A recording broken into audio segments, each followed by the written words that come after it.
배나영의 보이스 플러스.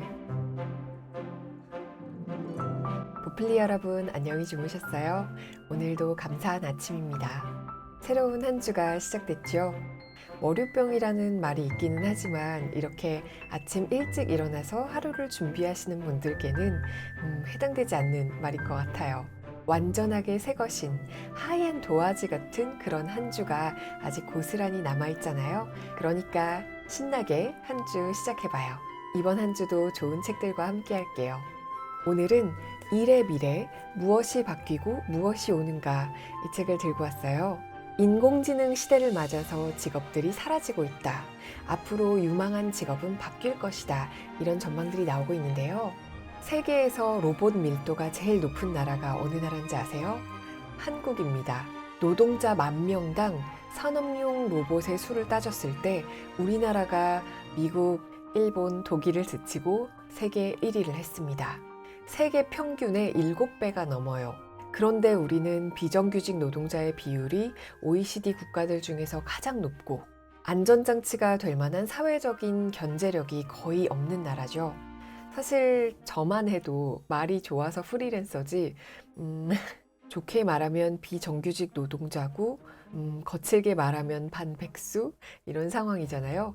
그래서 이 책을 통해서 국가나 기업이 아니라 개인 차원에서 준비해야 할 것이 무엇인지 짚고 넘어가 보려고요. 이 책이 2017년에 쓰신 책인데 5년 뒤 당신은 어디에 있을 것인가 라는 질문을 던지셨어요. 그 5년 뒤가 바로 내후년이죠. 2022년. 그래서 저는 이 책을 읽으면서 선대인 경제연구소 소장님께서 예측하신 미래가 얼마나 현실화되었는지, 또 얼마나 피부로 느껴지는지를 비교해 볼 수 있었어요. 오늘은 이 책에서 말하는 미래 일자리의 흐름을 살펴보고, 또 개인이 바꿔야 할 것, 또 가져야 할 것에 대한 5가지 지침을 요약해 볼게요. 일의 미래. 무엇이 바뀌고 무엇이 오는가? 선대인 경제연구소 소장 선대인 지음. 인플루엔셜. 2장. 개인이 바꿔야 할 것, 가져야 할 것. 향후 일자리의 미래에 닥쳐올 흐름을 7가지로 정리해보자. 1. 한동안 일자리는 줄어들 가능성이 높다. 2. 기업과 일자리의 수명이 짧아진다. 반면에 인간의 수명은 길어진다. 그래서 새로운 흐름을 따라가는 평생학습이 필요하다. 3. 대량 생산 시대를 이끌었던 매뉴얼화되고 정형화된 일자리가 줄어든다. 어정쩡한 중간 기술 수준의 직업이 가장 위험하다. 나중에는 하급 기술 수준의 일자리도 많은 부분 줄어들 것으로 예상된다.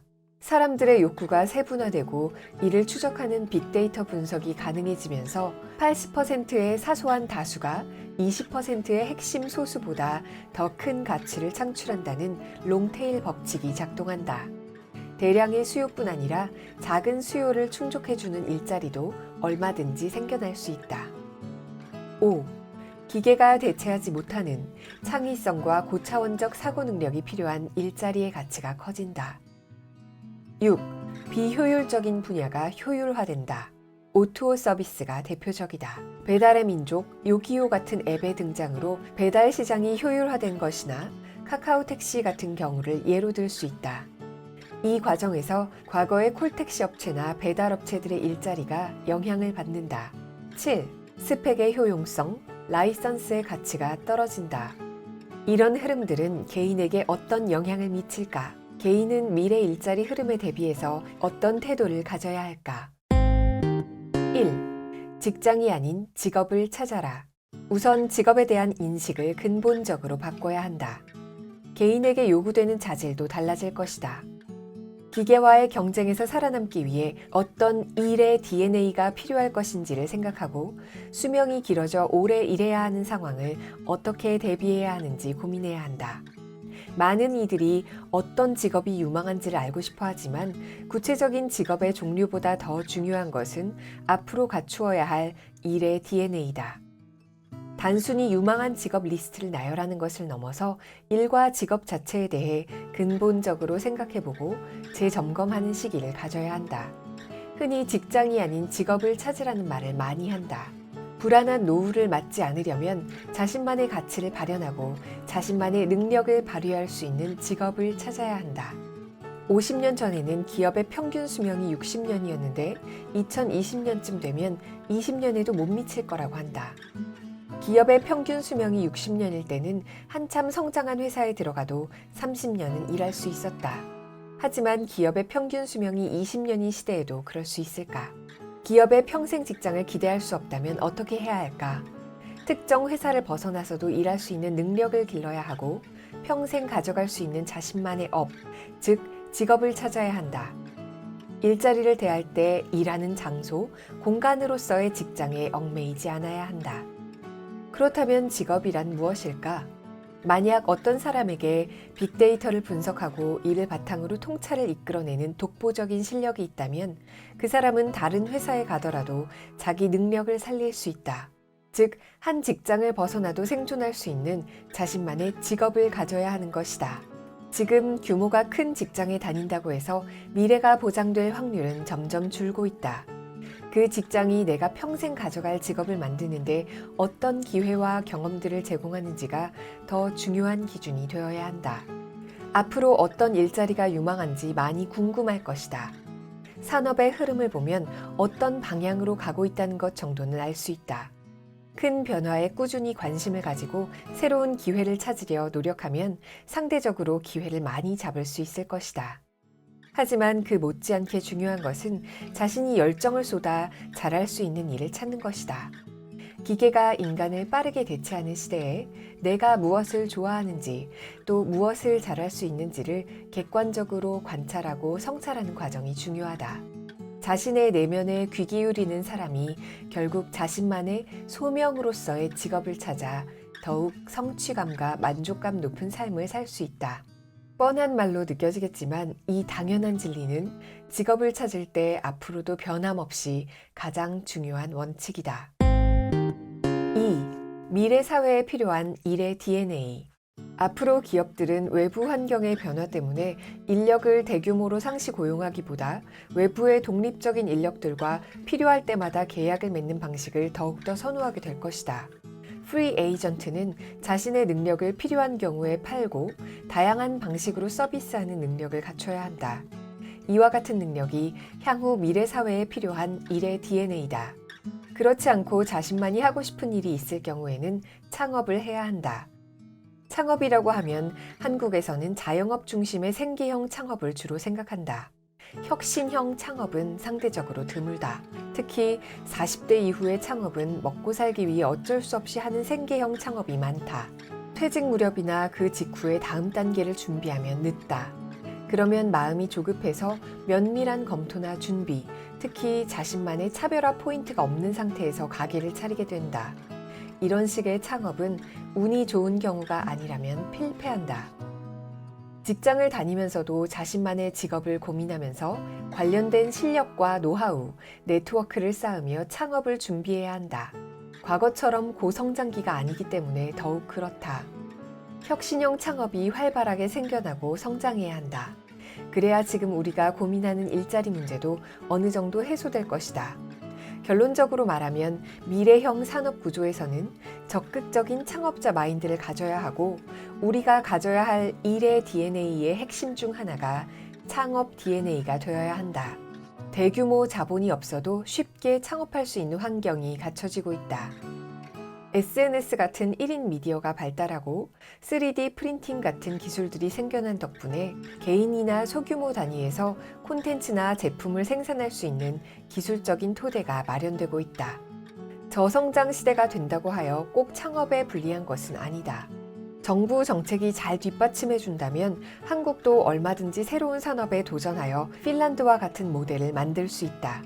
핀란드는 노키아의 몰락 이후 국가 차원에서 창업을 적극적으로 지원했다. 유럽 최대 창업 컨퍼런스 슬러시도 핀란드에서 열린다. 최근 핀란드가 기본소득 보장제를 검토하는 이유도 국민들의 기초적인 생활 수준을 보장하는 보편적 복지 차원에 그치지 않는다. 국민들의 생계 안정성을 보장함으로써 국민들이 좀 더 안심하고 자신의 능력을 개발하고 창업 등에 도전하는 것이 경제의 활력을 높이는 데도 도움이 된다고 보기 때문이다. 3. 여러 번의 생애 전환기에 대비하라. 특히 50, 60대의 직업을 전환하려면 40대에 준비해야 한다. 40대 때 자기만이 할 수 있는 일을 만들어야 50대, 60대가 되어 직장에서 쫓겨나더라도 당당하게 살아갈 수 있다. 예전에는 어느 회사에 무슨 직책이라는 명함으로 일했다면 앞으로는 자기 분야에서 전문가가 돼야 한다. 그리고 얼마든지 그렇게 할 수 있다. 나이가 들수록 지혜는 쌓이고 종합적인 판단을 할 수 있는 능력은 커진다. 지혜와 통찰력, 전문성을 오랫동안 꾸준히 쌓아가면 젊은 사람들이 쉽게 따라올 수 없는 경쟁력이 생긴다. 일찍부터 자기가 하고 싶은 일에서 전문적인 역량을 쌓아가야 한다. 또한 이직의 시기를 너무 늦게 잡으면 안 된다. 여러 번 이직하라는 게 아니라 이직 자체에 대한 거부감을 줄여야 한다는 것이다. 이제는 수명 연장으로 100세까지 사는 시대다. 55세에 퇴직해도 45년간 노후를 꾸릴 수 있어야 한다. 가능하면 인생의 늦은 시기까지 일하면서 소득을 버는 것이 가장 좋은 노후 준비 방법 중 하나다. 단 마지못해 하는 저임금 노동이 아니라 보람을 느낄 수 있는 일이어야 한다. 젊은 시절보다 더 적게 벌고 더 적게 쓰더라도 자신이 노후에 할 수 있는 일자리를 찾아야 한다. 그러려면 40대에 준비해야 한다. 더랩 H 김호 대표는 35에서 45살 사이에는 새로운 일을 준비해야 한다고 강조한다. 닥쳐서 준비하면 늦다는 것이다. 그렇다면 나만의 일을 어떻게 찾아야 할까? 어떤 것이 나만의 일일까? 이런 판단에 도움이 되는 기준이 있다. 앞서 소개한 김호 대표의 말을 인용하면 일은 크게 두 가지 기준으로 구분해 볼 수 있다. 재미있는가와 돈이 되는가라는 기준이다. 자기가 좋아하며 잘할 수 있는 일을 찾으면서 발전하는 디지털 기술을 적극적으로 활용해보자. 이미 3D 프린팅 기술을 이용해 소규모 공예 제품을 주문 생산하는 1인 제조업이 늘어나고 있다. 그와 같은 기업들은 별도의 유통 채널 없이도 SNS로 전 세계 소비자와 직접 연결될 수 있다. 일례로 국내의 타투이스트 한 사람은 인스타그램에 자신의 독특한 타투 디자인과 시술 사진을 올려서 유럽 사람들로부터 인기를 얻어 프랑스의 유명한 타투 스튜디오에 억대 연봉을 받고 스카우트되기도 했다.